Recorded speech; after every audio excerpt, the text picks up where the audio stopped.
Krishna Gopal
चरचरणकृतमाहाय जन्मश्रवणजीवमानसमापराधम् विदितं विदितं वा सकुले तत्क्षणक्रम योगे करुणापूर्ति धर्मस्वरूपे आनंदस्वरूपे चित्तन स्वरूप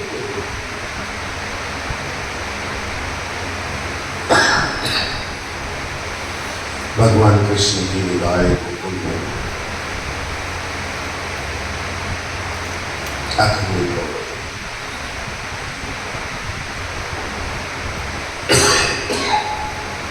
गोकुल के वासी भगवान कृष्ण के सन्निधान में अनेक आपत्तियों का सामना करते हुए कंस के अत्याचार को सहन कर रहे हैं, लेकिन जिसका रक्षक प्रभु है उसको कहते हैं उसका फल न मिलेगा। उसी प्रकार से प्रभु की लीलाएं, प्रभु का संविधान गोकुलवासियों को मिल रहा है। सारे उपाय समाप्त होने पर कंस का एक एक रथी महारथी अतिरथी आंसू की राज्यसभा, कंस की राज्यसभा अवृत कबूली होती जा रही है। चिंताग्रस्त हो चुका कंस आज राज्यसभा में बैठा हुआ है।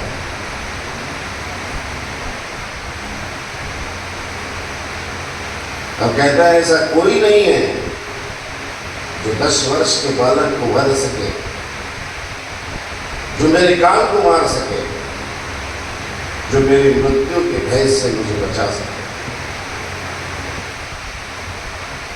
आखिरी शस्त्र अपने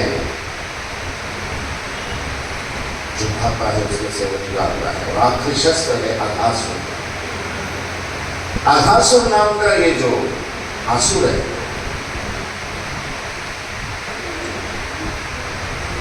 ये त्रेता युग से है। त्रेता युग में जब अनेक आसुरों का वध हो चुका था, लेकिन आघासुर तब भी किसी को नहीं बना गया। ऐसा ही आघासुर कंस के दरबार में है। आघासुर एक अजगर का स्वरूप, अजगर का रूप है। उसके नहीं मरने का कारण भी यही था कि वो दत्तात्रेय महाराज जी का सेवक था। आघासुर को आज्ञा करता है कंस, जाओ तुम जाकर उस काल को समाप्त करो। आघासुर मथुरा से निकलते हैं गोकुल की ओर, जमुना तट पर आकर वहां रुकते हैं। इतना विशालकाय स्वरूप है आघासुर का, पता ही नहीं चला ये आघासुर है या वहां के पर्वत है, वहां की नदी है। इतना विशाल स्वरूप आघासुर है। आघासुर आकर जमुना तट पर जहां भगवान कृष्ण अपने गगने चलाते हैं, अपने बाल मित्रों के साथ जहां पर लीलाएं करते हैं, जहां पर खेल खिला करते हैं, वहां पर आघासुर आकर अपने दोनों मुख पसारे वहां पर आता है।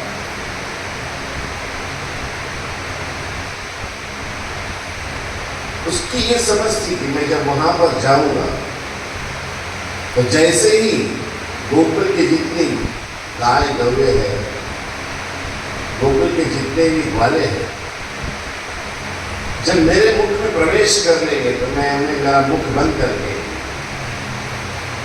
उन्हें समाप्त कर दूंगा। मेन उद्देश्य तो भगवान कृष्ण को समाप्त करना। प्रातः का समय है, प्रभात काल है। भगवान कृष्ण नित्य कुत्ते की भांति वहां से अपने गोकुल से निकलते हैं डोंगे लेकर।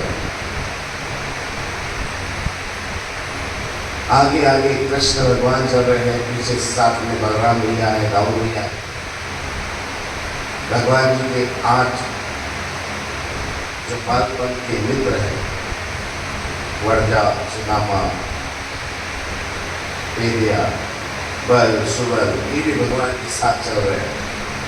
दिल में झुमकी भगवान के साथ निकल रही है। अब जमुना किनारे पहुंच जाते हैं। भगवान कृष्ण का जिस पाषाण पर बैठकर रोज वेणु का नाद करते हैं, वहां पर भगवान जी आ जाते हैं, वहां पर बैठते हैं, वहां वेणु का नाद करने लगते हैं। वेणु का नाद सुनकर सारी गौएं भगवान कृष्ण के पास बैठ जाती है, उनके मूर्ति का स्वाद लेती है। लेकिन कुछ भगवान जी के साथी गौएं चराते चराते थोड़ी दूर निकल जाते हैं। निकलने के बाद वहां एक आश्चर्य देखते हैं कि वहां पर जैसे जमुना बह रही है, वैसे जमुना की तरह, जमुना तो हमने रोज देखी थी, लेकिन आज कुछ अलग दिख रहा है। यहाँ पर कुछ पर्वत दिख रहे हैं, वो पर्वत नहीं है, वो आकाशों की जो दांतों थी, वो दांतों की तरह ऐसे तीक्ष्ण दांत थे, वो पर्वत की तरह थे। अगर आकाशों के दांत पर्वत जितने होंगे तो बताइए आकाशों का स्वर कितना बड़ा होगा। आकाशों में अपनी जिह्वा जो है, अपनी जिह्वा अपने मुख से बाहर निकाली हुई, लाल सी जिह्वा जब दिखती है बाहर, तो ऐसे लगता है जैसे वो जमुना का स्तर है, जमुना का तट है, जमुना का पानी बह रहा है, ऐसे जिह्वा दिखती है। रोज वहां पर नित्य से आने वाले ग्वाले जब देखते हैं कि अरे ये तो अद्भुत है, ये तो यहाँ कर नहीं था, आज कैसे यहाँ नया आ गया, ये क्या वस्तु है, क्या चीज है ये। आगे जाकर देखते हैं तो ऐसे भयान से अंधेरा है। और आगे निकलते हैं, देखते हैं कि देखिए क्या है ये, साथ में गौएं भी है, ग्वाले भी है। मुख में प्रवेश करते हैं आकाशों के, आकाशों में अपना मुख बसा रखा, फैला रखा। हजारों में ये उसमें चले गए, लोग ग्वाले भी उसमें चले गए। पहले तो एक मंद मंद से ठंडी हवा आ रही, सब एक दूसरे की ओर आश्चर्यचकित होकर देख रहे, पूछ रहे क्या ये, आज तक तो यहाँ पर ये चीज नहीं थी जो आज हम देख रहे हैं। कुछ कुतूहलवश आगे करते हैं, चलो आगे चलते हैं और देखते हैं आगे क्या है, क्या आश्चर्य है यहाँ पर। जैसे ही जाते हैं तो अघासुर के यहाँ पर जहाँ गला होता है वहां तक पहुंच जाते हैं। आगे तो अंधेरा है, जाते हैं तो वहां पर कुछ रखरखीत सी जगह देखते हैं। आगे देखते हैं तो वहाँ पर्वत में जैसे गोहे होती है, गुहा होती है, वो गुहा के जैसे वहाँ पर अंधेरा दिखता है। एक दूसरे को आगे ढकलते हैं, चल चल और देखते हैं आगे और क्या क्या है देखते हैं। ऐसे करते करते कई गौए कई ग्वाले वो आकाशों के मुख में प्रवेश कर लेते हैं, गले से नीचे उतर जाते हैं। भगवान जी अपने वेणु के साथ वहां पर वेणु का नाद कर रहे हैं। काफी समय हो चुका है, भगवान जी देखते हैं कि हमारे कई साथी आज दिख नहीं रहे। भगवान जी अपने लाऊ भैया से पूछते, लाऊ भैया कैसे हो, कहाँ है हमारे साथ। लाऊ भैया कहते यहीं के होंगे, चलो देखते हैं उन्हें। लाऊ भैया के साथ भगवान कृष्ण निकलते हैं। ईश्वर है, ईश्वर से क्या छुपा है, ईश्वर तो अंतर्यामी सर्वज्ञ सब कुछ जानता है। देखते हैं आकाशों के दांत, देखते हैं उसकी जिह्वा, देखते हैं। भगवान कृष्ण कहते हैं बलराम भैया से, बलराम भैया देखो। बलराम जी मुस्कुराते हैं, कन्हैया आप देखो। जानते हो बलराम भैया क्या है, भैया बलराम भैया मुस्कुराने लगते हैं। बलराम भैया आज किसको मुक्ति देगी? आज ये है कृष्ण भगवान ने जैसे ही उस अघासुर के मुख में प्रवेश किया, अघासुर तो भगवान को मारने आया था, उसके हृदय में एक क्रोध भावना थी, एक ज्वाला थी उसके हृदय में। भगवान को समाप्त करने आया था, भगवान को निगलने आया था। जैसे ही भगवान जी का चरण उसके जिह्वा पर पड़ता, अब वो तैयारी कर चुका है कि भगवान को मैं निगल जाऊं। साथ में दाऊ भैया भी है, भगवान आगे आगे चल रहे हैं, दाऊ भैया साथ में है। भगवान आश्चर्य से कहते, दाऊ भैया देखो कितना विशाल रूप है इसका, जानते हो ये कौन है? दाऊ भैया कहते नहीं, मैं नहीं जानता। दाऊ भैया ये दत्तात्रेय प्रभु जी का सेवक है, अघासुर है, आज हमें मारने आया है।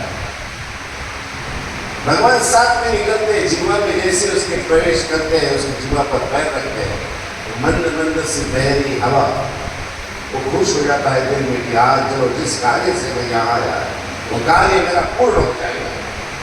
भगवान चलने लगते हैं उसके जीवा पर, बलराम भैया साथ में। भगवान जी कहते हैं बलराम भैया आप यहाँ पर कि आप रुक जाइए, आप बाहर रुकिए। भगवान जी बलराम भैया को रुका देते हैं और आगे भगवान अकेले स्वयं आगे निकलते। जैसे जैसे अकेले आगे निकल रहे भगवान कृष्ण, क्रोधायमान हो चुका वो अघासुर, मन में बड़ा प्रसन्न हो रहा है, लेकिन हृदय में ज्वाला है उसके। भगवान जी उसके जिह्वा से आगे निकलते हैं, उसके गले तक पहुंचते हैं। अब उसे लगता है कि मैं अपना जबड़ा जो है अपना जबड़ा बंद कर दूं और भगवान जी को निगल जाऊं। जैसे ही भगवान उसके गले के पास पहुंचते हैं तो अपनी मूर्ति को विशाल बनाना शुरू करते हैं। विशाल स्वरूप भगवान का वहां पर होता है। भगवान जी तेज रफ्तार से चलते चलते चलते उसके हृदय तक पहुंचते हैं। हृदय में वो आज आग लेकर ज्वाला लेकर आया था भगवान जी को समाप्त करने के लिए, लेकिन जैसे ही भगवान जी के चरण उसके हृदय में पड़ते हैं, भगवान जी के श्री चरण हृदय में जैसे ही पड़ते हैं, उसका जितना भी क्रोध था वो क्रोध शांत हो चुका,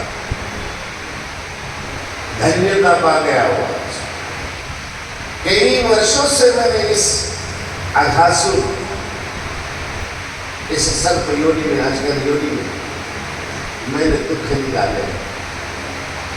भगवान जी के सिर चरण पड़ते ही उसे लगा कि बस आज मेरा उद्धार हो गया, अपना जितना भी क्रोध था वो क्रोध भूल गया। भगवान जी ने श्री चरण उसके हृदय में रखे और अपनी मूर्ति को विशाल करते हैं। इतना भी विशाल अपनी मूर्ति को बनाया भगवान जी ने कि भगवान ने दोनों हाथों से उसका जो ऊपर वाला जबड़ा था उसको पूर्ण से फाड़ कर नीचे गिरा दिया। जैसे उसका जबड़ा फटा, अघासुर की प्राण ज्योत निकली और वो प्राण ज्योत भगवान के सामने प्रकट होती है। प्रभु धन्य हो गया मेरा जीवन, आपके चरणों का, श्री चरणों का स्पर्श हुआ है, इस दुख रूप योनि से मैं मुक्त हो चुका हूं, धन्य हो गया। अघासुर की जो प्राण ज्योत होती है, पूरा प्राण ज्योत भगवान के श्री चरण में वहां पर समाविष्ट हो जाती है। मुक्ति दी भगवान ने उसको, मुक्ति इस दुख रूप योनि से। लेकिन अघासुर के पेट में गए में जितने गोप वाले थे, जिनको अघासुर ने निगल चुका था, बेहोश अवस्था में, जैसी अघासुर का जबड़ा फटा, उन्हें खुली सांस मिली, सूर्य का प्रकाश मिला, जागृत किया भगवान ने उनको। जब जागे होते हैं तो देखते कि सब तरफ पूरी खून बह रहा है, जैसे जमुना का जल स्तर बहता था, पानी बहता था, वैसे आज अघासुर का खून बह रहा है। जागे हो चुके जब वाले देखते हैं कि हमें क्या थे, हम कहाँ थे, हम कहाँ आ चुके हैं, आश्चर्यचकित होते हैं। हे प्रभु, अगाध आपकी लीला है, आज तो हमारा जीवन ही समाप्त हो चुका था, और ईश्वर की लीला है। आज हमें पुनर्जन्म हुआ है, हमारे पालनहार ने हमें फिर से बचाया है, धन्यता पाते हैं। उद्धार करो भगवान, तुम्हारी शरण पड़े, शरण पड़े, शरण पड़े, शरण पड़े, शरण पड़े। उद्धार करो भगवान, तुम्हारी शरण पड़े, उद्धार करो भगवान, तुम्हारी शरण पड़े, शरण पड़े, शरण पड़े, शरण पड़े, शरण पड़े। उद्धार करो भगवान, तुम्हारी शरण पड़े, उद्धार करो भगवान, तुम्हारी शरण पड़े, उद्धार करो भगवान, तुम्हारी शरण पड़े।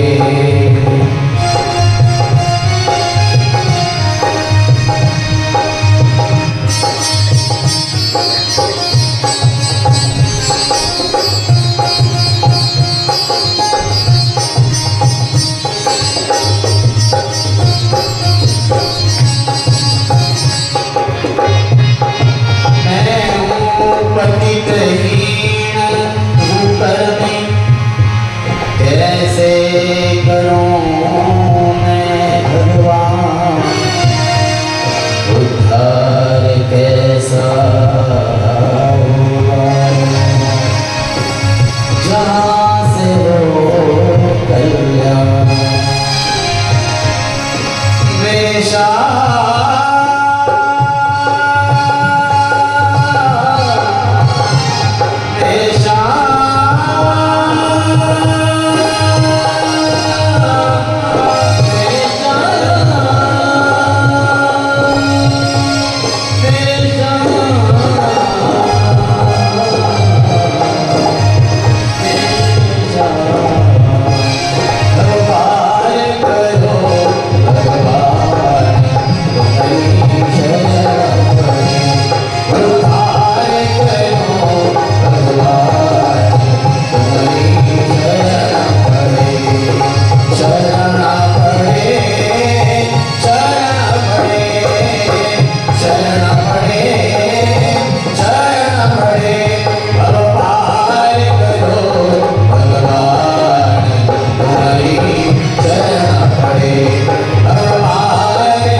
सारे देवता और लोग अपने धाम से भगवान पर पुष्प वृष्टि करते हैं।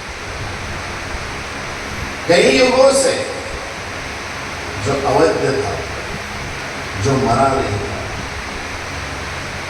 न किसी ने कोई उसे मार सका था, ऐसे अघासुर का जब वध हुआ तो ब्रह्मा जी को भी आश्चर्य हुआ कि ये अघासुर अवैध है, दत्तात्रेय महाराज जी का सेवक है, जो किसी से नहीं मरा है, उसे किसने मारा है?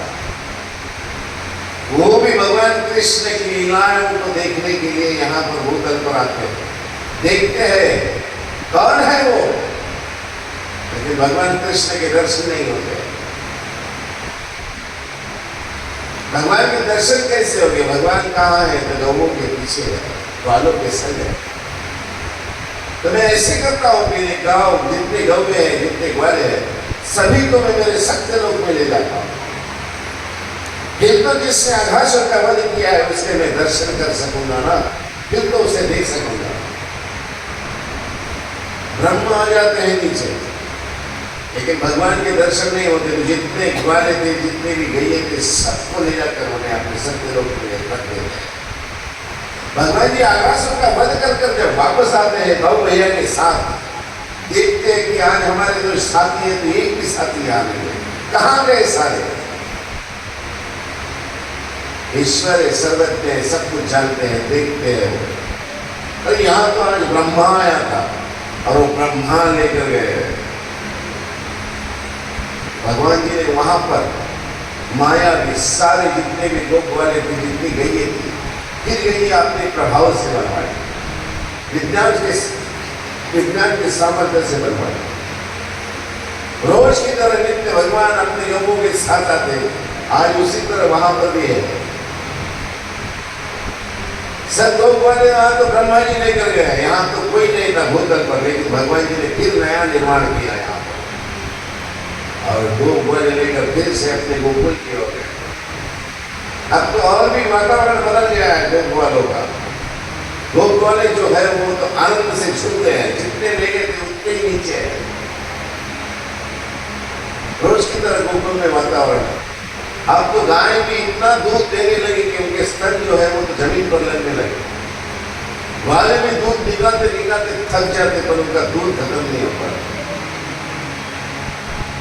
कई दिन गुजर गए। ग्रंथों में आता है 1 संवत्सर गुजर गया, 1 साल गुजर गया।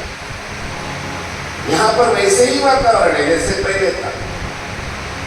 1 साल गुजरने के बाद भी कोई हमें आता नहीं है, ढूंढता नहीं है कि गोप वाले कहाँ गए। ब्रह्मा जी ने तो और भी आश्चर्य होता है कि अगर ये सब यहाँ से अदृश्य हो गए, गायब मैंने लेकर चला गया हूँ, तो फिर यहाँ पर हाहाकार हो जानी चाहिए, लेकिन भूतल पर तो कुछ नहीं है। देखते ही नीचे आकर यहाँ का वातावरण देखते हैं तो जैसे पहले था वैसे ही। गोप वाले ले जाने के पहले जितने गंभे थे उतने गंभे हैं, और उससे ज्यादा वाले भी जितने ले गए थे उतने वाले यहाँ पर गोकुल में देखते हैं तो वातावरण और भी आनंदी है, प्रसन्न है, सारा आनंद ही आनंद है। समझ नहीं पाते हैं, मैं तो यहाँ से सब कुछ ले गया था, तो यहाँ पर दूसरे कैसे आ गए। ढूंढते ढूंढते आते हैं, देखते हैं प्रभु जी से। प्रभु जी की आस में आए थे कि कौन है जिसने आकाशों का वध किया है। ईश्वर के दर्शन नहीं होते, फिर अपने लोक पे जाते हैं। लोक पे जाकर नारद जी वहां पहुंचते हैं, नारद जी से बात करते हैं। नारद जी, मैं तो जिसने आकाशों का वध किया था उसके दर्शन के लिए गया था, लेकिन उसके दर्शन नहीं हुए हैं। नारद जी हंसते हैं, प्रभु आपको उनके दर्शन कैसे हो गए? आप उनके दर्शन नहीं कर सकते। आपको अगर दर्शन करना है तो मेरे साथ चलिए, मैं उनके दर्शन करवाता हूँ। नारद जी यहाँ पर आते हैं भूतल पर, भगवान कृष्ण से मिलते हैं। कृष्ण भगवान से बताते हैं, कृष्ण भगवान प्रभु ब्रह्मा जी आपके दर्शन को अविनाशी है, आपके दर्शन करना चाहते हैं। आपकी गोद वाले वो लोग करते सत्य लोक में गए।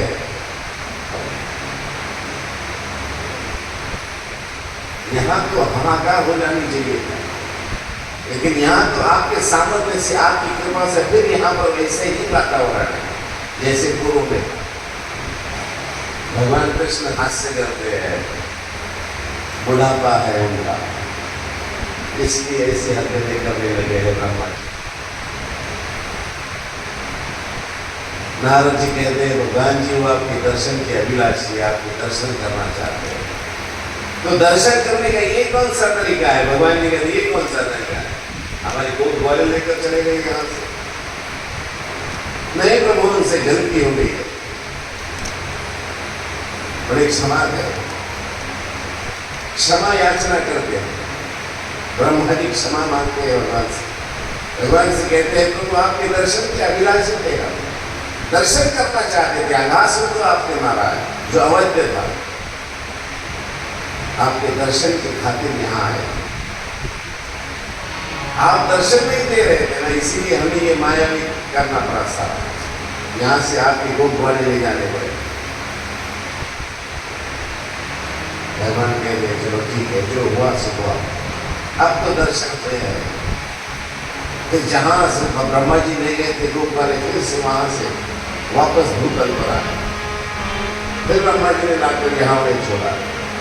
यहाँ जब वो आए तो उन्हें बड़ा आश्चर्य हुआ, भगवान कृष्ण तो यहाँ पर भी है, वहां पर भी, वहां पे भगवान की स्तुति गाई जाती थी। आज यहाँ पर पूर्व ऐसी वातावरण है, माया वही भगवान ने बनाए थे वो सब अदृश्य हो चुके हैं। और जो पूर्व में ओरिजिनल जो ब्रह्मा ले गए थे वो यहाँ पर आए, उतर गए। ऐसी गैये चल रही है गोप वाले, वैसी है, लेकिन आश्चर्यचकित हो जाते हैं। भगवान कृष्ण को आज तक जो अपना साथी समझते थे, अपना युवराज समझते थे, अपना भावी राजा समझते थे। जब वहां ब्रह्मा के पास जाकर आए तब उन्हें ध्यान में आया कि हम जिन्हें अपना साथी समझते हैं वो साथी नहीं है। वहां तो प्रभु की लीलाओं का गुणगान किया जाता है, वहां तो प्रभु की स्तुति की जाती है, वहां तो उन्हें परमेश्वर कहा जाता है। वो कौरवी आश्चर्य देखा। जब शाम में कमरे लेकर अपने घर पे गए तो घर पे जाकर अपने माता पिता से मिलते हैं, तो बालक अपनी माताओं के गले में पड़ते हैं, अपने पिताओं के गले में पड़ते हैं। जैसे कई दिनों के बाद, एक संवत्सर गुजर चुका है, एक संवत्सर एक वर्ष गुजर चुका, वर्षों के बाद जब अपने माता पिता से मिलते हैं तो आश्चर्य से वो कहते हैं हम एक वर्ष से आपसे मिले नहीं है, आपको लगा नहीं हम एक वर्ष से मिले नहीं है। माता पिता कहते रोज तो तुम घर आते थे, रोज तो तुम यही होते थे, जो वाले थे गमले थी वो तो सब यही था। तो गोप वाले कहते अरे नहीं माता, नहीं पिताजी ऐसे नहीं, हमें तो कोई ले गया था। कहाँ ले गए थे? ऐसे दिव्य स्वरूप में ले गए थे, ऐसी दिव्य जगह पर लेकर गए थे हमें। वहाँ का कोई वातावरण सब कुछ अलग था।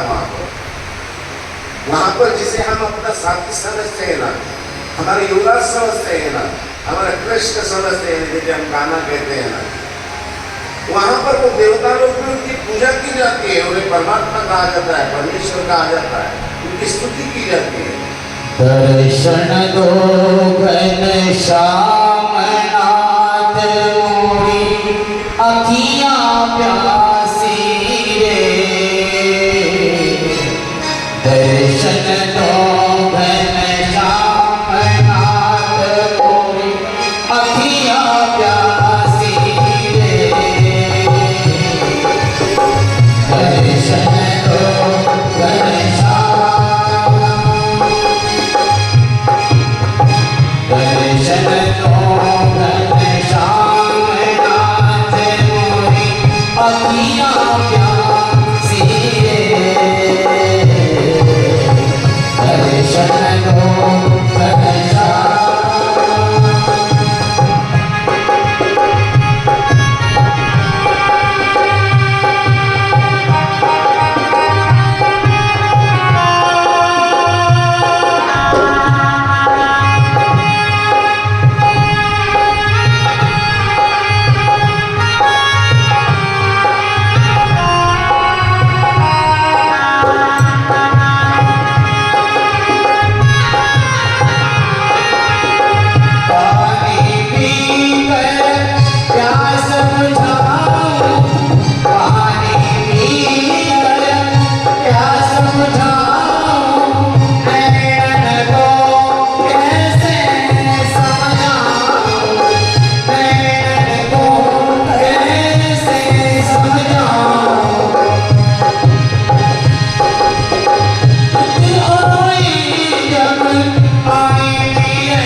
आश्चर्य होता है सभी को, सारे गोकुलवासी आश्चर्यचकित करते हैं। अरे तुम तो यही थे, तुम तो कहीं गए थे। तो वो कहते माता जी आपको पता नहीं, हम यहाँ थे ही नहीं इतने दिनों से। अगर इतने दिनों से आप यहाँ नहीं थे तो कहाँ थे? तो कहते हमें ब्रह्मा जी लेकर गए थे, ऐसे दिव्य लोक में गए थे हम, जहाँ पर हमें भी ऐसा ही दिव्य स्वरूप, दिव्य ऐसी मूर्तियां बनाया गया था। वहां देखा है हमने, प्रभु की पूजा की जाती है, उन्हें ईश्वर कहा जाता है। ऐसी अद्भुत लीलाएं भगवान कृष्ण की यहाँ हो रही है। लेकिन इधर मथुरा में कंस तो बहुत परेशान है। सारे एक उसके जितने भी मोरे थे सब समाप्त हो चुके हैं। आखिर उनका पुरोहित बच्चा है, अभी पहले महाबल बन के, जिनको भगवान कृष्ण ने तीसरे दिन पिटवाया था। अब उनकी जगह पौरोहित करने वाले अगस्त्य से कंस पूछता है कि हमारे जो काल है, हमारा जो मृत्यु बनकर आया है, उसे कैसे निपटाया जाए। सब कुछ अखंड हम वहां पर वापर चुके हैं, बता चुके हैं, कर चुके हैं। हमारे बहन भाई सब कुछ हमने दाव पर लगा दिया है, लेकिन जो भी गया है, जब गया है तो वापस आया ही नहीं। आया है तो उसकी मृत्यु का समाचार आया है।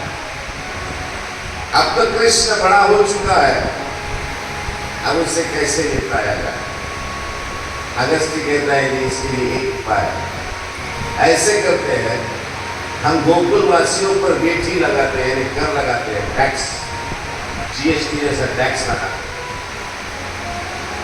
और टैक्स भी हम उसमें ऐसा लगाएंगे और उन्हें हम ऐसा करेंगे कि अगर तुमने टैक्स नहीं भरा हमारा, हम तुम्हें जेल में ठूस देंगे या तुम्हें हमारा राज्य छोड़कर जाना पड़ेगा यहां से।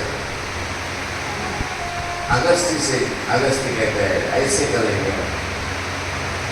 हम जितने भी यहाँ पर अभी रथी महारथी अतिरथी आसुर भेजे हैं, यहाँ तक तो आए नहीं है। अगर उन्होंने अपना टैक्स नहीं दिया तो हमारे देश में से, हमारे राज्य में से हम उन्हें हटा देंगे, हम उनके जान के दुश्मन हो जाएंगे।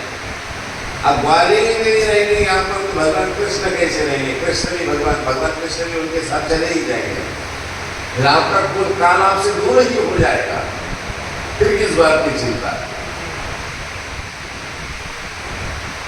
भगवान के कंस ने अपने गोकुल में नंद राजा के पास अपने कुछ सैनिक मंत्री भेजे और उनसे कहा, देखो जी, तुम्हें राजा कंस ने संदेशा दिया, तुम्हें टैक्स भरने पड़ेंगे। कैसी टैक्स? तो कोहले, मराठी में कहते कोहले होते, तो घर के बाहर बांधे जाते बल। वो बल छोटा सा होता है, इतना सा, उसको मटके जितना बनाइए और वो हमारे सामने पेश कीजिए। हमारे सामने रेती जो होती है, रेती के अंदर दूध दही भरकर हमें भेजिए। रेती का कई बर्तन बनता है, कई बनता है, उसमें दूध दही रखा जा सकता है, नहीं रखा जा सकता। मटके के अंदर कोहड़ा डालना है, एक फल डालना है, इतना बड़ा कोहड़ा होता ही नहीं। सब भयभीत हो जाते हैं गोकुलवासी की, अब कैसे होगा। भगवान कृष्ण कहते हैं कोई चिंता करने की जरूरत नहीं, हम निपटेंगे उससे। आज तक तो देखा है वो कुछ नहीं कर सका, अभी क्या करें, उसका टैक्स हम देते हैं। भगवान कृष्ण अपने मटके बुलाते हैं बड़े बड़े, उसमें छोटे से आकार के वो कोहड़े रंग का फल होता है, वो डालते हैं और उसे सामर्थ्य से बड़ा बना देते हैं।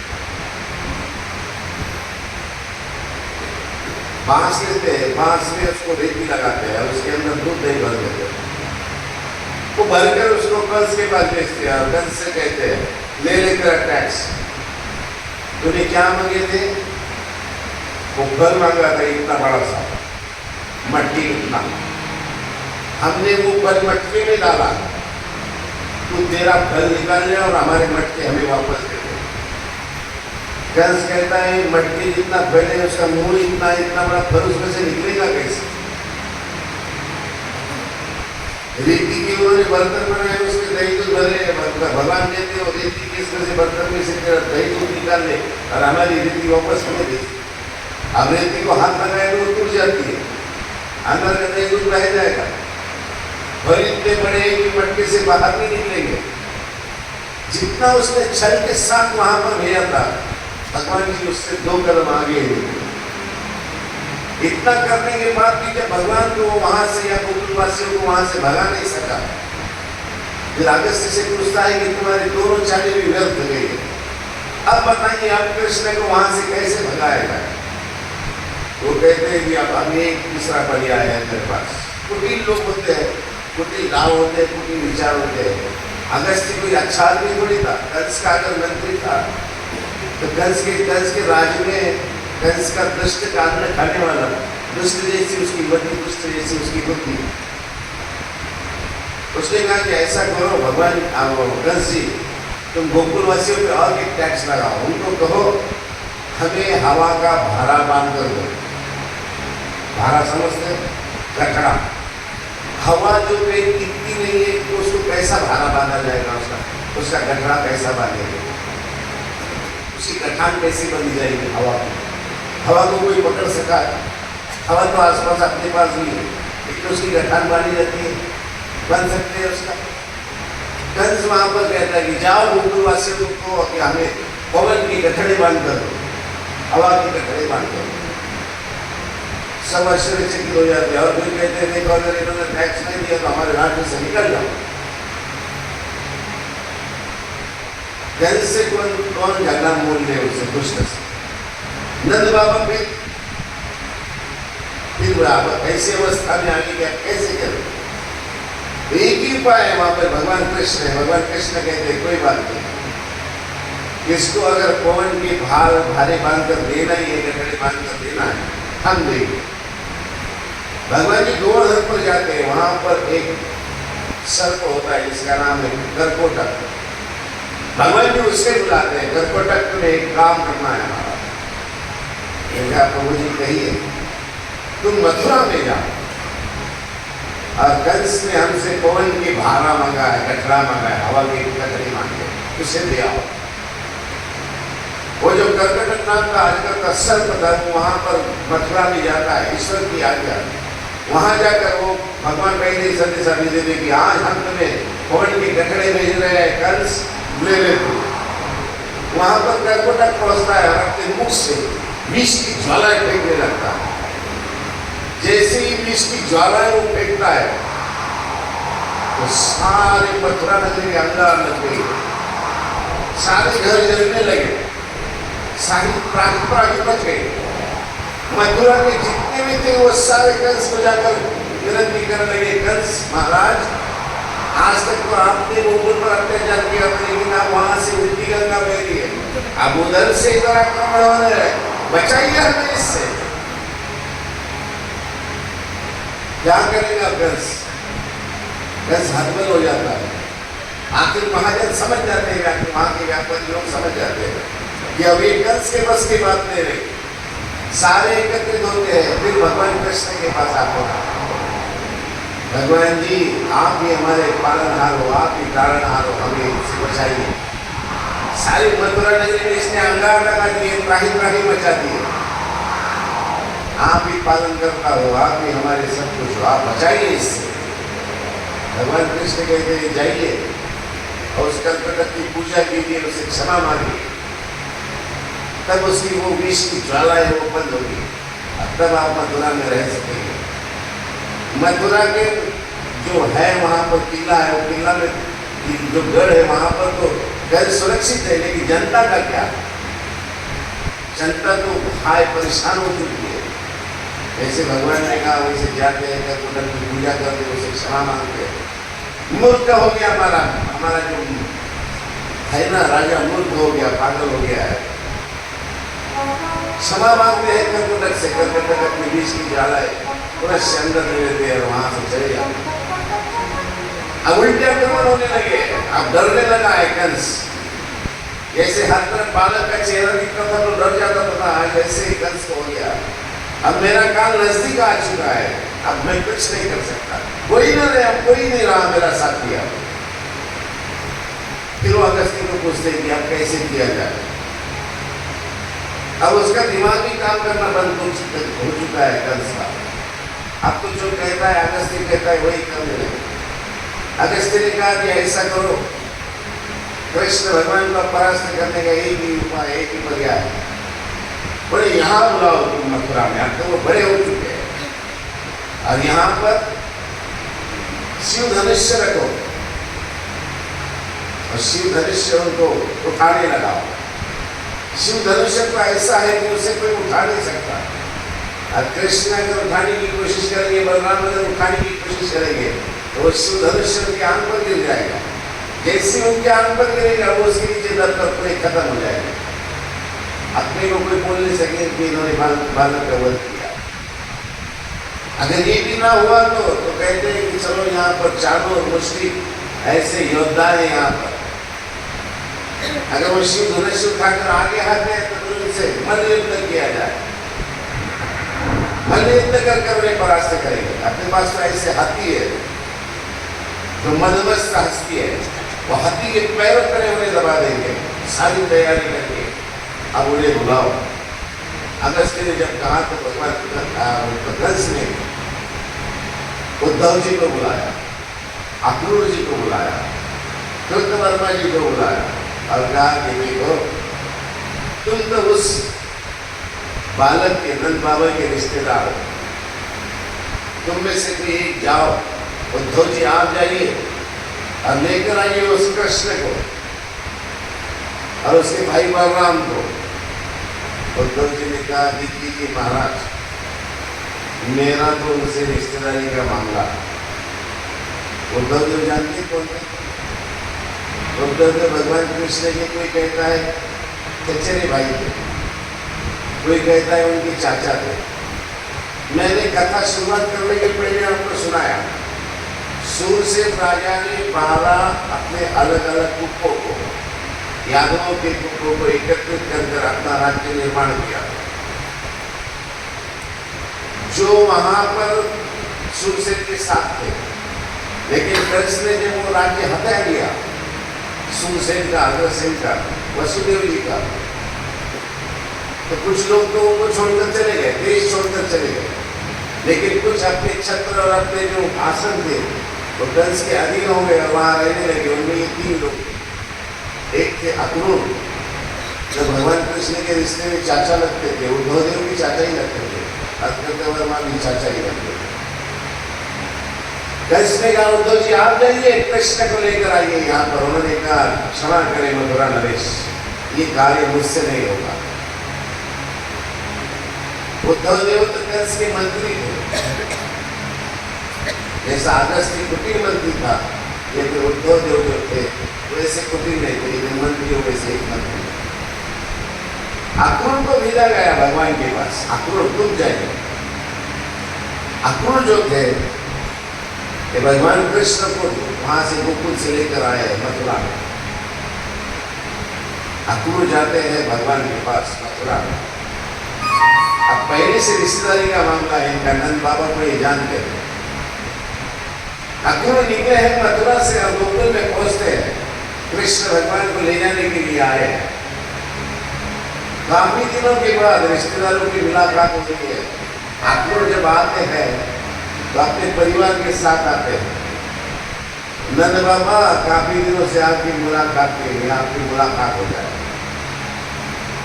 भगवान कृष्ण उस दिन जमुना किनारे है, गौवे चला रहे हैं। देखते हैं वो कि सामने से मथुरा से कोई रथ आ रहा है। भगवान कृष्ण सामने जाते हैं, उनसे मिलते हैं। अक्रूर काका आया है, हमारे चाचा जी आए हैं। अक्रूर चाचा को लेकर भगवान कृष्ण और बलराम जी नंद का गोकुल में आते हैं। नंद बाबा से मुलाकात होती है। नंद बाबा उनका बड़ा स्वागत करते हैं। अक्रूर जी का आने का कारण पूछते, बताते काफी दिन हो चुके आपसे मुलाकात हुई, इससे मिलने आया। एक उचित सत्कार करने के बाद अक्रूर जी कहते हैं कि और भी एक प्रयोजन है। हमारे मथुरा नरेश ने आपको सब परिवार वहां बुलाया है, मथुरा में चलिए आप। विशेषकर कृष्ण को और बलराम जी को बुलाया। कंस ने क्या बुलाया है? कंस की मौत बुला रही है। भगवान कृष्ण को कहा कि आपको चलना पड़ेगा, आपको महाराज विराज ने बुलाया, मथुरा नरेश ने बुलाया। भगवान कृष्ण ने कहा ठीक है हम आ जाएंगे। उन्होंने कहा आ जाएंगे नहीं, हमारे साथ चलिए जाओ। अब राजा के मंत्री आए हैं, मंडित राजा आए हैं, उन्हें कैसे ना कह सकते थे।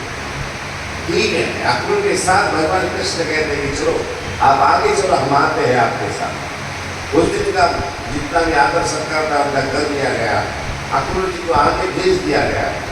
दूसरे दिन भगवान कृष्ण अपने साथियों के साथ निकलते हैं। बलराम जी है और उनके साथी है, सारे झूमते गाते बजाते मथुरा की ओर निकलते हैं। आतुर नेता श्री कृष्णाला गोपी भाव होती अवधान गिरिजा नारियोनी अपांत करती भारी। अक्रूर जी जब व्रत लेकर आते हैं तो उन्हें पता है, गोकुलवासियों को पता है कि आज तक कंस भगवान का कुछ नहीं बिगाड़ सका है, ना गोकुल का बिगाड़ सका। आज भगवान को ये ले जा रहे हैं, बड़े प्यार से ले जा रहे हैं। ये ले जाकर भगवान को वहां पर उनका सत्कार तो करना नहीं चाहते हैं। सारे गोपियों को विरह भर गया वहां पर, सारे भगवान को रोकने लगे, आप मत जाइए प्रभु, आप वहां मत जाइए, आप यहां हैं तभी हम सुखी है, आप अगर वहां चले गए तो हमारा कैसे होगा। भगवान कृष्ण उनको समझाते हैं, बलराम जी उनको समझाते हैं, अरे हम जा रहे हैं तो एक हमेशा के लिए थोड़ी जा रहे हैं, हमें तो मिलने बुलाया है, हम मिलकर आएंगे, उससे पहले मिलेंगे, उसका जितना आदर सत्कार है उसका स्वीकार करेंगे, आएंगे तो आप ही के पास। भगवान कृष्ण सभी को समझाते हैं, सारी गोपियों को, सारी गोपी का रोने लग जाते हैं, नहीं भगवान आप मत जाइए, भगवान किसी की नहीं सुनते। हम निकलते हैं सब साथियों के साथ। जैसे भगवान कृष्ण निकले अपने साथियों के साथ, यमुना के किनारे पहला पड़ाव भगवान का होता है। इस ओर भगवान है और उस ओर मथुरा नगरी है। मथुरा नगरी पर यमुना के जल पर भगवान जी का स्नान वगैरह होता है। देखते हैं वहां पर उस तट पर कोई कपड़े धोने वाला है, वहां पर कपड़े धो रहा है। अब ये सारे जितने थे गोकुल के रहवासी वाले थे, कमर में एक अपना वस्त्र होता था, सर पर एक वस्त्र बंधा होता था सादा सा। सामने देखते हैं तो वहां पर कई ऐसे 1500 धोबी है, रजक कहते हैं उसे, रजक कपड़े धो रहे हैं। भगवान कृष्ण के साथियों में देखते हैं कि रंग बिरंगे वस्त्र उनके पास है, रेशमी वस्त्र है। तो कहते हैं देखिए बलराम भैया, देखो कन्हैया कितने सुंदर सुंदर वस्त्र है, चलो हमको वस्त्र लेते हैं, उनसे मांगते हैं। अब वो हम मथुरा में जा रहे हैं भाई, कंस को मिलने जा रहे हैं, कपड़े तो अच्छे चाहिए ना, चलो उनसे मांगते हैं। कृष्ण भगवान के साथ सारे अपने जितने भी गोपी थे वहां पर गए। उस रजत को कहा भैया ये वस्त्र तो किसके है ये? उसने कहा ये ग्रामीण भाग से आए हुए बच्चों, तो नहीं क्या करना है, चलो निकलो यहाँ से। जानते हैं ये किसके वस्त्र है? ये मथुरा नरेश कंस के वस्त्र है। मैंने कहा हमें पहनने के लिए दो। पहनने के लिए दो, अरे तुम्हें हाथ लगाने की जरूरत नहीं, चलो निकलो यहाँ से। उसने अपने साथियों से कहा भगाओ इन बच्चों को। उनके साथी जो रजक थे, जो व्यक्ति थे, जो धोबी थे, उन्होंने लकड़ियाँ ली और वो उनके पीछे लगे, भगाने लगे उनको, भगवान कृष्ण के साथी को। जब भगवान कृष्ण ने देखा कि मेरे साथियों को ये वस्त्र नहीं दे रहा है, काठी से लकड़ी से मार रहा है, भगवान कृष्ण को जो गुस्सा आया, भगवान कृष्ण ने ऐसा लाफा लगाया उसको, जो मुख्य था उसका महाबल को, ऐसा लाफा लगाया कि उसका जो सिर था वो चुप कर उड़ा तो सीधा मथुरा की नगरी में जाता। भगवान को कितना अभिमान होता है अपने दोस्तों का, अपने यारों का, अपने भक्तों का। देखिए भगवान ने एक लगाया उसको तमाचा, उसका सर ही उड़ गया। इतनी ताकत भी भगवान के हाथ में थे। सारे जितने वस्त्र थे वो उसके सारी लूट लिए। आज तक लूटमार करने का अधिकार किसका था? कौन करता था लूटमार? कंस करता था। अब कृष्ण भगवान उसके मथुरा की नगरी में आकर लूटमार कर रहा है। उसके सारे वस्त्र छीन लिए, सारे वस्त्र उनके साथियों ने पहन लिए। ऐसे दिख रहे हैं रुबाबदार। भगवान कृष्ण आगे आगे चल रहे हैं और उनके साथी उनके पीछे चल रहे हैं, भगवान की जय जयकार करते हुए। जैसे ही भगवान मथुरा नगरी में पहुंचते हैं तो सारी मथुरा नगरी में पहले ही सजा कर रखी हुई है। मथुरा नगरी को पता है आज हमारा पालनहार आने वाला है, हमारा कृष्ण आने वाला है, हमारा ओरिजिनल मालिक जो है वो आने वाले हैं। सारी नगरी सजी हुई है और भगवान कृष्ण का मथुरा नगरी में प्रवेश होता है। प्रवेश होने के पहले वहां पर कोई बनकर है माली जो रोज फूलों की माला बनाता था अपने 100 साथियों 1000 साथियों के साथ और भगवान को कंस की जो नगरी थी जो किला था उसको सजाता।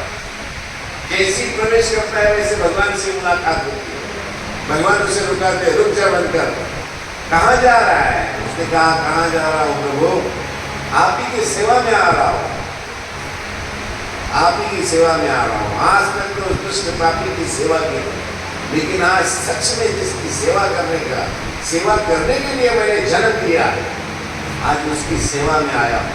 अच्छा सा बना हुआ हार भगवान के लिए, वो अपने जो कंस के लिए ले जाता था वो हार भगवान को पहनाता है, भगवान के चरणों में साष्टांग प्रणाम करता है। इस प्रकार से भगवान का मथुरा नगरी में स्वागत हुआ है। आज तक किसी ने देखा नहीं था, सिर्फ भगवान की लीलाएं सारे सुनते थे, लेकिन कृष्ण आ रहे हैं तो सारा एक उत्साह सब में है। उन्हें पता है आज हमें कंस के अत्याचारों से मुक्ति मिली है। ऐसे भगवान अंदर जैसे ही मथुरा नगरी में प्रवेश करते हैं तो विश्राम घाट के पास पहुंचते हैं। विश्राम घाट आपने सभी को देखा, नजदीक है वहां से, जमुना के तट पर। जैसे ही भगवान वहां पहुंचते हैं तो देखते एक ऐसी क्रूर निकली, एक भाई वहां से आ रही है जो जा रही है, सबको छुपाते छुपाते भीड़ में से निकल रही है। भगवान कृष्ण उधर से आ रहे हैं और ये इधर से जा रही है। भगवान उसको देखते हैं और उसको बोलते हैं सुंदरी कहाँ जा रही हो? एकदम कुरूप है वो, देखने में एकदम कुरूप है, पीछे से बाघ निकला हुआ है, कमर से झुकी हुई है, दांत बड़े बड़े हो चुके हैं, नाखून बड़े बड़े हो चुके हैं, अपनी विद्रुपता को छुपाने की कोशिश कर रहे हैं। भगवान जी उसको स्वरूप सुंदरी कह रहे हैं।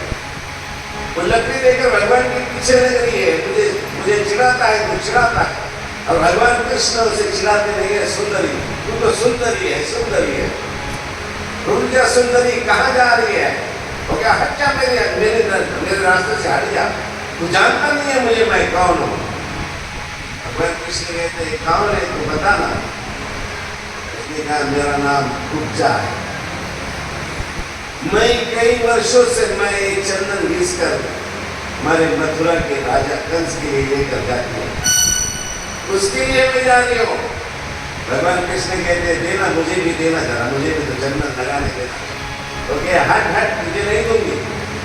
भगवान कृष्ण उसे छीनने की कोशिश करते हैं, वो छुपाने की कोशिश करती है। भगवान उसको नजदीक खींचते हैं और भगवान से मुंह मांगने की कोशिश करते हैं। भगवान उसको सुंदरी सुंदरी कहते हैं। आखिर वो तंग आकर भगवान को कहती है कौन है तू? भगवान कृष्ण कहते हैं देख मेरी तरफ कौन है, कौन है मैं? भगवान की तरफ कैसी देखती है तो भगवान अपने पैर का अंगूठा उसके पैर पे रखते हैं और अपने हाथ से उसकी जो गाड़ी है वो पकड़ते हैं और ऐसे उठाते। वो भगवान की तरफ देख नहीं सकती ना, बाप जो निकला हुआ। भगवान ने उसको पैर पे पैर उसके अंगूठे पे अंगूठा रखा, उसके अपने हाथ से उसकी चूड़ी पर और उसको ऐसे किया, देख कौन हूँ मैं करके ऐसा ऊपर किया तो ऐसे जैसा बाप था उसका भाग निकल गया और वो सीधी सी खड़े हो गए। ऐसे सीधी सी खड़े हो गए, उसने भगवान कृष्ण के स्वरूप को देखा तो धन्य हो गई, कहा मैंने धन्य हो गई, जिसके लिए इतने वर्षों तक मैंने तपस्या की।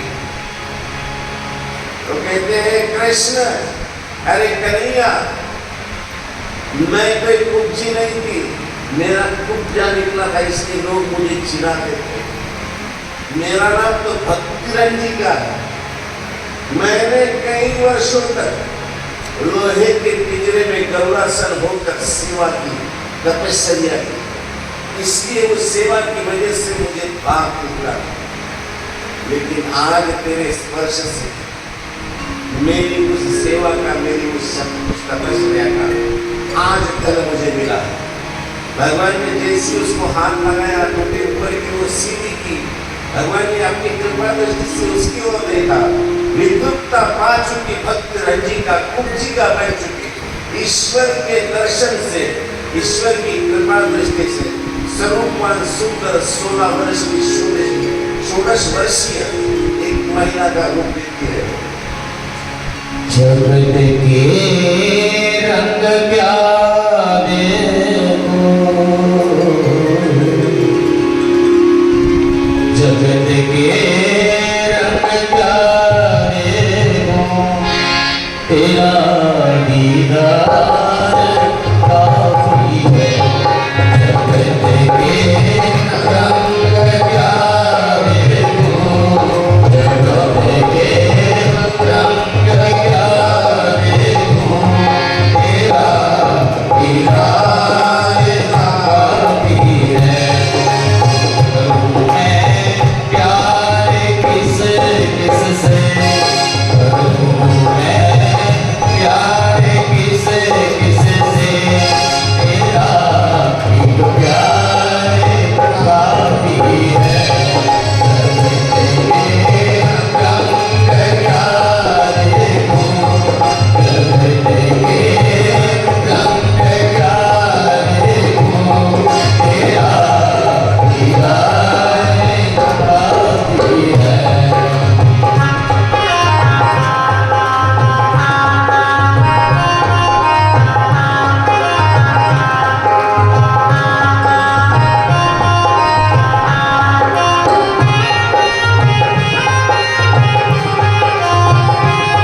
जब षोडश वर्षीय रूप लेती है, षोडश वर्षीय इसलिए कहा जाता है कि 16 साल की आयु ऐसी होती है जैसे आम आप सब देखते हैं, आम के पेड़ को सब जानते हैं। आम के पेड़ पर जब कैरी होती है ना, तब वो हरी होती है, और जब वो पूर्ण रूप से आम बन जाता है तो पीला बन जाता है। लेकिन उसके मध्य की जो अवस्था होती है ना, उसे मराठी में शाक कहते हैं। शाक कहते हैं, क्या कहते हैं हिंदी में, क्या कहते हैं? जो कच्ची भी ना हो और पक्की भी ना हो, जो आम का जो रूप होता है उसे मराठी में शाक कहते हैं। आंबली, हाँ, जो वो स्वरूप होता है ना, उस फल के स्वरूप में चमक होती है। उस फल को कैरी भी नहीं होती है और आम भी नहीं होता, तो चेहरे पे उसके वो फल के ऊपर चमक होती है। ऐसे ही मनुष्य की कुछ अवस्था है, 16 साल से लेकर 20 साल तक, फिर वो पुरुष हो या स्त्री हो, ना ये बच्चे होते हैं ना पूर्ण रूप से जवान होते हैं। ये जो 20 की अवस्था होती है, 16 से 20, इसीलिए तो कहते हैं 16 और 20 के 20। ऐसा स्वरूप सुंदर, एक चेहरे पे चमक आ गई है, इतनी स्वरूपान दिख रही है। कुब्जा वो खुद को पहचान नहीं रही है। बाघ निकला हुआ था इसलिए उसका नाम था। उसने भगवान कृष्ण की इस लीला को देखी, भर भर के अपनी आंखों से जब देखा तो रोने लगी। इतने वर्षों तक तपस्या की मैंने जिसके लिए की है, वो आज मेरे सामने खड़ा है। इतने वर्षों तक चंदन घिसती रही उस पापी के लिए। आज मेरे इस चंदन घिसने का सार्थक हुआ है। जिसके लिए मैंने आज घिसना चाहिए था या मैंने घिसा है, वो साक्षात तो मेरे सामने खड़ा है। भगवान जी से प्रार्थना कर ले। विश्राम घाट सामने है, पीछे ही उसके बिल्कुल लगकर वहां पर कुब्जी का घर है। भगवान से प्रार्थना करने लगे, कुब्जा चलो भगवान मेरे घर पर चलो। भगवान ने कहा रुक जा, आज से तो कुब्जा नहीं, तेरा नाम भक्ति रंजिका। आज से तो भक्ति रंजिका, रुक जा, हम आएंगे, हमारा कुछ कार्य अभी बाकी है, हम वो कार्य करेंगे और फिर तेरे पास आएंगे। भगवान वहां से निकले। भगवान को अभी कुब्जा ने चंदन लगाया है, भगवान की गले में फूलों के हार है। जैसे ही भगवान कंस के किले की ओर निकलते हैं तो बीच में वहां पर बड़े बड़े अश्व है, वहां पर सैनिक है, वहां पर हथियार लिए, तलवार लिए, भाले लिए वहां पर खड़े हैं भगवान जी को कुछ करने के लिए। लेकिन भगवान जी अपने साथियों के साथ जब प्रवेश करते हैं तो सारे महाजन लोग वहां की अपनी दुकानें छोड़कर, दुकानदार अपनी दुकानें छोड़कर भगवान का स्वागत करते हैं। जय हो पालनहार की, जय हो कन्हैया लाल की। सारी आवाज सारी मथुरा नगरी में भगवान का जय जयकार हो रहा है। और भगवान चलते चलते वहां पहुंच जाते हैं जहाँ शिव धनुष रखा है। वहां जाते हैं भगवान, वो शिव धनुष को देखते हैं। क्या करेगा ये बालक जिसके लिए यहाँ रखा है? उठाने की कोशिश करेंगे तो शिव धनुष उनके आंख पर गिरेगा, उसके नीचे दब जाएंगे। लेकिन भगवान वहां जाते हैं, उस शिव धनुष को सहज उठा लेते हैं, सहज उठाकर उसे प्रत्यंचा लगाते हैं, उसके टंकार देते हैं। उसे जैसे ही खींचते हैं उस शिव धनुष के 2 टुकड़े हो जाते हैं। एक टुकड़ा भगवान कृष्ण अपने हाथ में लेते हैं, दूसरा टुकड़ा उस बलराम भैया के हाथ में देते हैं। और वो दोनों शिव धनुष के टुकड़े लेकर भगवान जी मथुरा के उस किले की ओर निकले जिधर कंस है। रास्ते में जो भी आता भगवान उसको मार दे, उसको अपने हाथों से रोक दे। ऐसे करते करते करते भगवान वहां पहुंच गए। कहाँ पहुंचे हैं? जहां पर कंस बैठा है इंतजार करते हुए, और सामने उन्होंने 4 मल्ल रखे हैं, चानूर रखा है, मुष्टिक रखा है वहां पर भगवान कृष्ण को मारने के लिए। लेकिन घर में प्रवेश करने के पहले वहां पर मदमस्त हस्ती है, वो भगवान कृष्ण को मारने के लिए आ रहे हैं, बलराम भैया को मारने के लिए आ रहे हैं। जैसी वो हस्ती भगवान की ओर आते हैं, भगवान और बलराम भैया दोनों उस हस्ती के दोनों दांतों को पकड़ते हैं, जोर से उसके दांतों को खींचते हैं और उसे घुमा के नीचे पड़कते हैं। इतने बड़े मदमस्त अश्वगज जो है वो भगवान की एक बार से वहीं पर धाराशायी होते हैं। भगवान हम शिव धनुष से तो फेंक करो तो हाथी के दांत लेते हैं अपने हाथ में और सामने खड़े हो जाते हैं कंस के। एक तेरा काल आ गया है यहाँ पर। जैसे भगवान कृष्ण भगवान को देखता है, ऊंचे आसन पर बैठा हुआ कंस उठकर खड़ा हो जाता है। खड़े होने के पहले जैसे भगवान जी रायागढ़ में खड़े हैं, रायागढ़ शब्द आया है। सारी गोप मथुरा की नगरी वहां पर जमी है। भगवान कृष्ण को और भगवान के साथ आए उनके गोप बालक और बलराम भैया को देखती है। सारी नगरी भगवान का जय जयकार करने लगती है। वहां पर हमारे मराठी में एक ऐसा श्लोक आया है, रंगी कुभार मुरारी सकल पुर चली, देखिला केत नारी कंदर पुकार वैरी, शिशुवत पितरी ईश सोई समस्ती, भक्ता सात्मा रूपवर रूपती, ज्ञानिया ज्ञान मूर्ति विद्यावंता प्रयुक्ति, पुरुष नीति गौर जाता से लेना। भगवान कृष्ण का वो बाल रूप 16 साल की आयु में भगवान जब उस प्रवेश द्वार में खड़े हैं, सारी मथुरा नगरी भगवान की ओर देखती है, भगवान का जय जयकार करती है। भगवान को कोई तारनहार समझता है, कोई पालनहार समझता है, कोई ईश्वर समझता है, कोई ज्ञानियों का ज्ञान समझता है, कोई योगियों का योगी समझता है, कोई भगवान को अपना बेटा समझता है। बड़ा बढ़िया एकदम एक श्लोक महाभारत में उसने कहा, विश्वरूप दिखला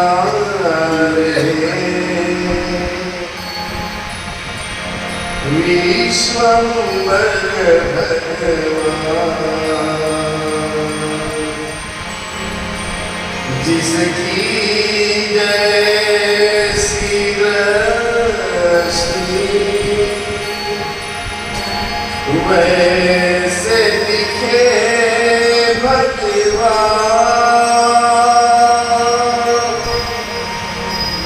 विश्वम्बर भगवान, जिसने जैसा भगवान की ओर देखे उसको भगवान वैसे लगे।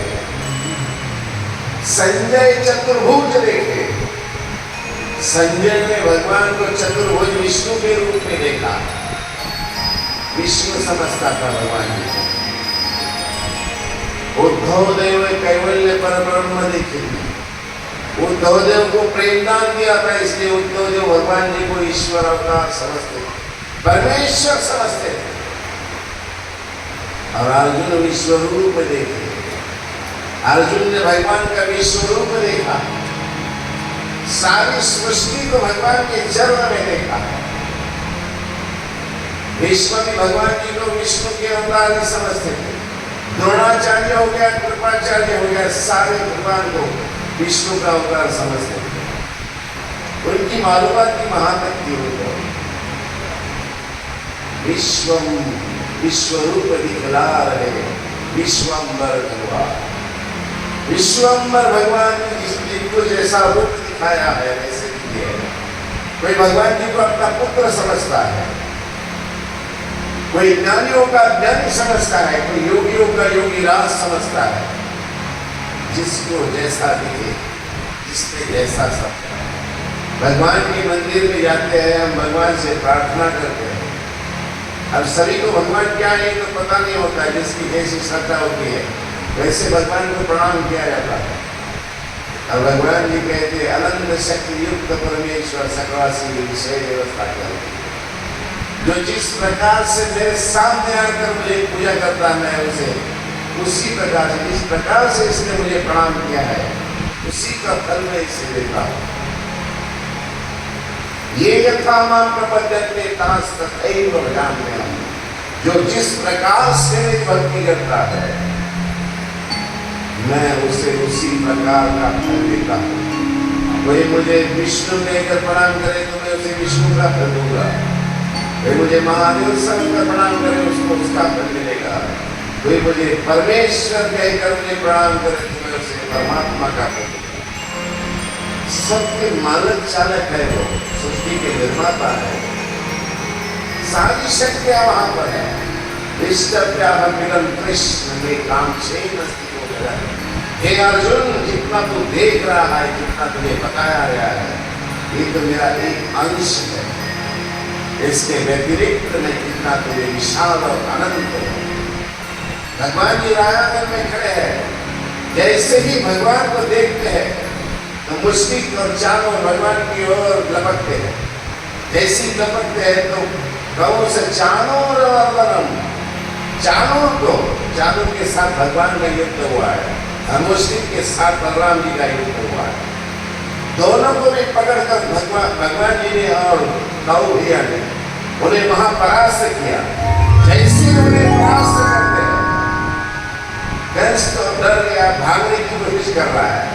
जैसे भागने की कोशिश कर रहा है तो भगवान जी उसकी ओर लपकते हैं, कंस की ओर लपकते हैं। कंस भागने की कोशिश कर रहा है, अपना आसन छोड़ चुका है, भागना चाहता है, और भगवान उसके पीछे दौड़ रहे हैं। भगवान दौड़ते दौड़ते दौड़ते कंस के पास पहुंचते हैं। कंस को सूचना है आपने किधर भागो, क्या करो। ऐसे भगवान कृष्ण वहां पर जब कंस के पास पहुंचते हैं तो कोई कहता है कि भगवान कृष्ण ने कंस की छाती पर बैठकर उसके केश उसके खींचे हैं। उसका गला दबाया है और उससे मृत्यु दिया है। कोई कहता है भगवान जी जब चाणूर को और मुश्किल को मार रहे थे तो कंस भयभीत हो चुका था। भयभीत हो चुका कंस जब भगवान उसकी ओर कंस की ओर दौड़ते हैं, भगवान की विशाल मूर्ति देखकर कंस वहां पर ही अपने मृत्यु को पा गया। मृत्यु पाने के बाद भगवान जी वहां जाते हैं। मृत्यु पाए हुए कंस की छाती पर बैठकर उसके केश को पकड़ते हैं और उसके केश को पकड़कर उस आसन से नीचे खींचते हैं। इस प्रकार से कोई कहता है कि भगवान की मूर्त देखकर कंस के जो प्राण पखेरु थे वो उड़ गए। कोई कहता है कि भगवान ने उसको अपने हाथों से मुक्ति दी थी। इसलिए तो कहते हैं वसुदेव सुतम देवम कंस चाणूरमर्दनम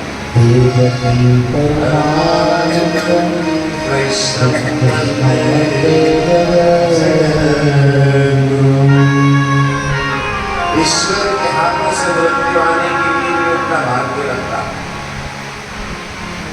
भगवान ने कंस को मारा है, अत्याचार से सबको मुक्त किया और अपने हाथों से कंस को मुक्ति दी है।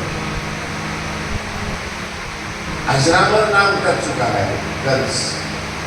जब जब भी भगवान का नाम लिया जाएगा कंस का नाम लिया जाता है। अच्छे नाम से नहीं लिया जाता है। उसने जो अत्याचार किए इस नाम से लिया जाता है कि अत्याचार की मर्यादा कहाँ तक होती है। हम कहते हैं वो आदमी बुरा है, इतना बुरा है, अरे इतना बुरा नहीं, अभी तो और भी बुरा होना बाकी है। तो बुरा होते होते होते यहाँ तक पहुँचता है कि ईश्वर तक बुरा पहुँच जाता है। ईश्वर तक बुरा करने की बात करता है, ईश्वर तक बुरा करता है। एक तो जिंदगी में आए तो ऐसे अच्छे कर्म करो कि ईश्वर की प्रसन्नता हमें मिल जाए। या तो बुरे बनना हो तो इतने बुरे बनो कि हमें कंस बनना पड़े और हमें मारने के लिए प्रभु को अवतार लेना पड़े। इतने तो हम बुरे बन नहीं सकते। हाँ, अच्छा बनना जरूर जरूर हमारे हाथ में है। अगर अच्छा बनना हमारे हाथ में है और प्रभु को हमारा बनाना अपने हाथ में है तो हम उस वाम मार्ग की ओर जाए ही क्यों, जिस ओर कंस गए आंसू गए। सच्चाई की और नेकी के मार्ग में और ईश्वर की ओर चलने वाले मार्ग में जितनी शांति है, सुख है, समाधान है, शायद और कोई मार्ग मिले। इसीलिए भक्ति करो, पूजा करो, भगवान के नाम का स्मरण करो, भगवान को अपने वश में करो।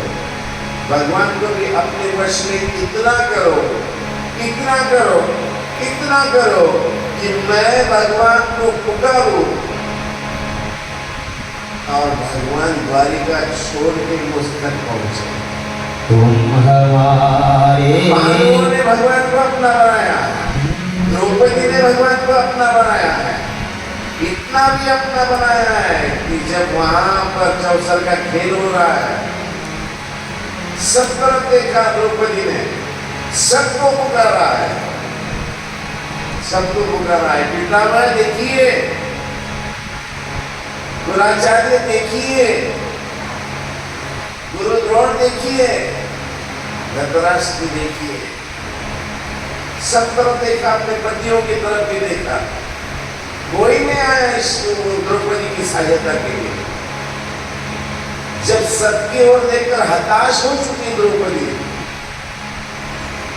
जब कोई मार्ग नहीं दिखा, तब एक ही मार्ग था, वो था प्रभु का मार्ग। एक ही थे वो तारणहार, एक ही थे वो पालनहार। शायद इस मतलबी दुनिया को पुकारने के पहले ही अगर भगवान कृष्ण को पुकारते तो मजाल थी जो दुशासन उसके वस्त्र को हाथ लगाए। लेकिन हम स्वार्थ के मारे, मोह के मारे, प्रापंचिक लोगों को जो खुद हदबल है उनको अपना समझते हैं। वो अपने है ही क्या, वो तो अपने दुखों में और अपने व्याधियों में त्रस्त है। एक ही है कि जिन्हें हम पुकारे और वो हमारे पुकार के साथ क्षण में हमारे सामने खड़े हो जाए। लेकिन उसकी श्रद्धा द्रौपदी की श्रद्धालु। जैसे ही द्रौपदी ने आवाज लगाई अभयम कृष्ण कहा, दो बालिका तीसरे बार कहने की जरूरत ही नहीं रही। कृष्ण भगवान द्वारिका से लेकर हस्तिनापुर तक क्षण मात्र में वहां पहुंच गए हैं। और जिस दुशासन ने उस भरी सभा में द्रौपदी के पल्लों को हाथ लगाया था, उसके केश को हाथ लगाया, उसका केश की बाका न कर सका हुआ। भगवान ने इतने वस्त्र चुराए उसको, जितने कि अखंड भारत वर्ष में वस्त्र होते थे, सारे वस्त्र द्रौपदी को बुलवाया। भगवान दुर्लभ नहीं है, भगवान जो बहुत सुलभ है। हम पुकारने में देर करते हैं भगवान को, हमारी ओर से हम सबको अपना समझते हैं। अपना होता ही कौन है? अपना तो कोई नहीं है। यहाँ तो एक प्रभु के सिवाय हमारा कोई नहीं है। और जब हताश हो जाते हैं तो धन प्रभु की ओर देखते हैं, प्रभु अब तुम ही हो, अब तुम ही हो। और जब प्रभु को पुकारते हैं ना, तो कितनी भी बड़ी व्याधि आ जाए, कितनी भी बड़ी संकट आ जाए, उस संकट में से हम सहज उतर सकते हैं। भगवान हमें डराते हैं, भगवान हमें बचाते हैं। इसीलिए दुनिया की आस करने की बजाय हम प्रभु की आस करें, प्रभु के नाम का चिंतन करें, प्रभु के नाम का सिमरन करें। तो इस दुनिया में कोई चीज ऐसी नहीं जो हमें दुर्लभ हो, हर चीज सुलभ हो जाती है। हम करते वही है जो हम चाहते हैं, लेकिन होता वही जो वो चाहता है। इसीलिए आप करें वही जो वो चाहता है, फिर होगा वही जो हम चाहते हैं। गोविंद दामोदर गोपाल माधवा, गोविंद दामोदर